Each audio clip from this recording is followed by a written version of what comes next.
Naiset na po yan. Ang mga i-check natin, yung ito, kailangan maganda yung hila niya, ganyan. Pag medyo malagkit, lagyan ng lubricant. Grasa po yung kailangan. Ito, nakatapat yung blade niya dito sa gitna nito. Pag mag-banking ito, dito ang gitan.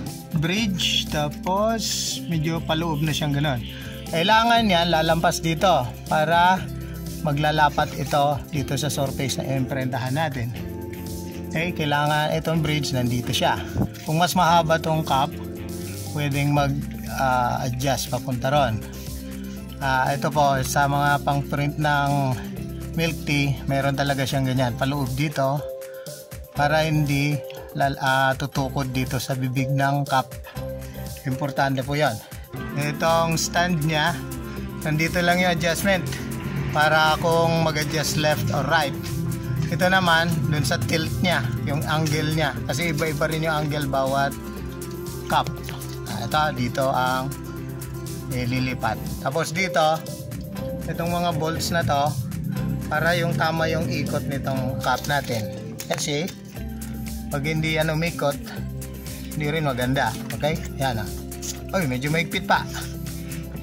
Kailangan luwagan ng konti yan. Tinempla na ni Master Emong yung pang print natin. Patakan nyo bago kayo mag print dito. Reducer.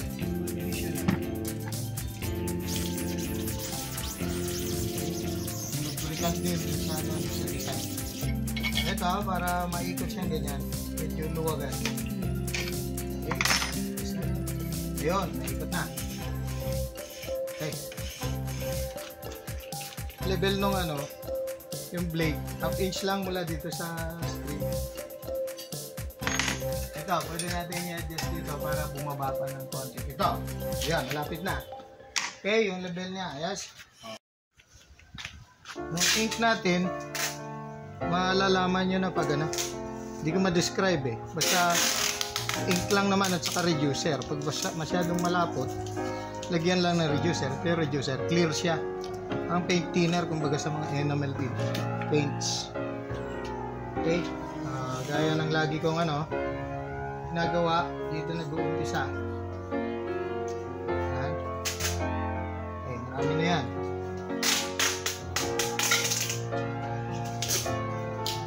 Tapos itong isang design na to, pwede na lagyan ng tape sa ilalim para hindi